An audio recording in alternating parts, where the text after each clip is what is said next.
बादशाह ने कहा, क्या मुर्दा, अमीरों, गरीब और शाहों गधा की हड्डियों में भी कुछ फर्क हुआ करता है कि पहचान लोगे?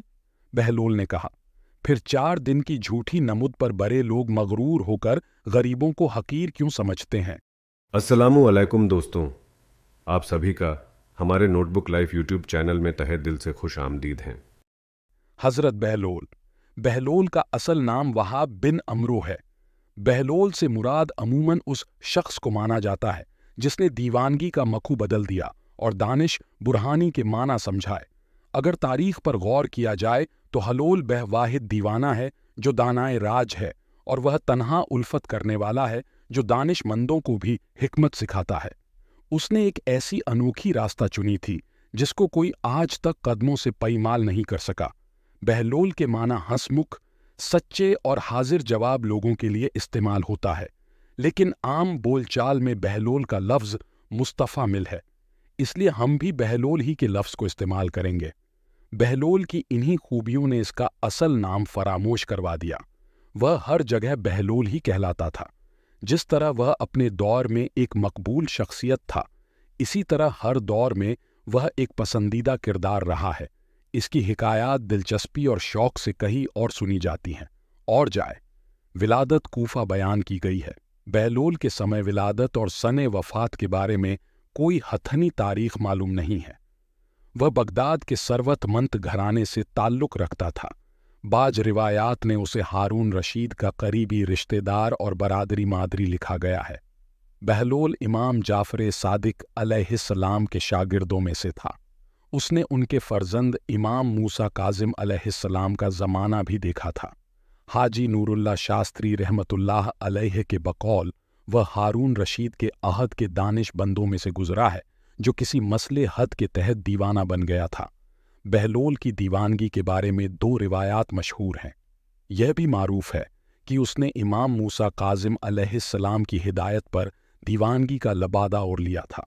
इस तरह उसने अपनी जान भी बचा ली और उस दौर के शाही दरबार के लिए एक ऐसा नकाब भी बन गया जो हंसी ही हंसी में उन्हें आईना दिखाता रहता था। इमाम मूसा काजिम अलैहिस्सलाम से हारून रशीद अब्बासी की मुखालफत कोई ढकी छुपी बात नहीं है। तारीख ने इमाम आली मकाम की 14 साल की कैद, सख्त और कहर से शहादत का जिम्मेदार हारून ही को ठहराया है। एक रिवायत के मुताबिक हारून ने दीगर मुत्तकी और नामवर लोगों के साथ बहलोल से भी इमाम मासूम के कत्ल का फतवा तलब किया। बहलोल इनकार के नताओं से खूब वाकिफ था, इसलिए उसने इमाम काजिम से रहनुमाई की दरख्वास्त की और उनकी हिदायत पर दीवाना बनकर अपनी जान बचाई।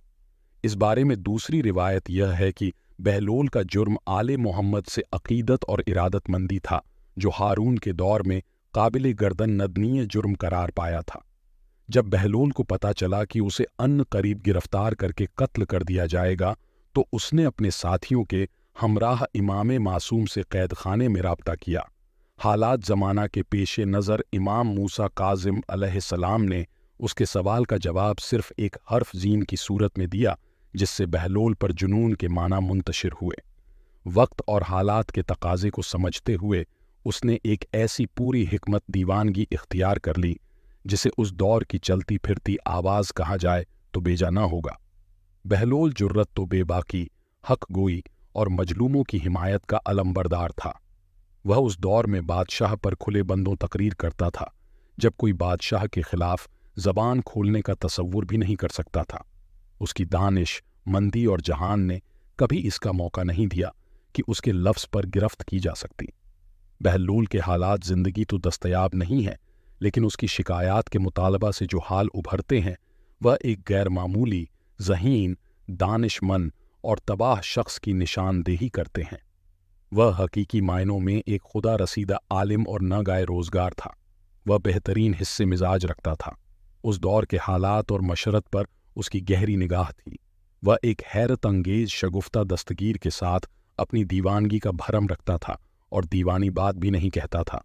उसने दीवानगी और फरजान की को कुछ ऐसे मौज जाना अंदाज में हम आहंग किया था कि वह न सिर्फ इसकी जान की जमानत थी, बल्कि मजलूमों की हिमायत का एकमात्र जरिया और हुकूमत वक्त पर खुली पीठ भी थी। बहलोल की शुरुआत की। जिंदा दिली और बदला संजी ने उसे हर दौर का एक हर दिल अजीज किरदार बना दिया है। तारीख के सफ़ात में वह एक ऐसा मोही और कूल किरदार है जो दीवाना भी है और लोग उसके फजलू कमाल के कायल भी हैं। वह पागल भी कहलाता है और मुश्किल मसलों में उसकी राय को अहमियत भी दी जाती है। इस सब के बावजूद कोई यह साबित नहीं कर पाता कि वह दीवाना नहीं है। यही उसका कमाल है कि वह दर हकीकत आले मोहम्मद का दीवाना है। बहलोल दाना अक्सर ऐसी हरकतें और ऐसी बातें कर दिया करते थे जो बज़ाहिर समझ में न आती थीं। भूख लगती तो भर मजलिस में कुछ लेकर खाना शुरू कर देते। नींद आती तो चाहे कोई अमीर या गरीब पास बैठा हो पांव फैलाकर लेट जाते। इन बातों से बाज लोग उन्हें बहलोल दीवाना भी कहते थे और बाज बहलोल दाना। एक दफा मजाक से कहा, बहलोल, आपको बादशाह ने गधों का हाकिम मुकर्रर कर दिया है। फरमाया, फिर यहीं बंधे रहो, यानी तुम भी गधे हो।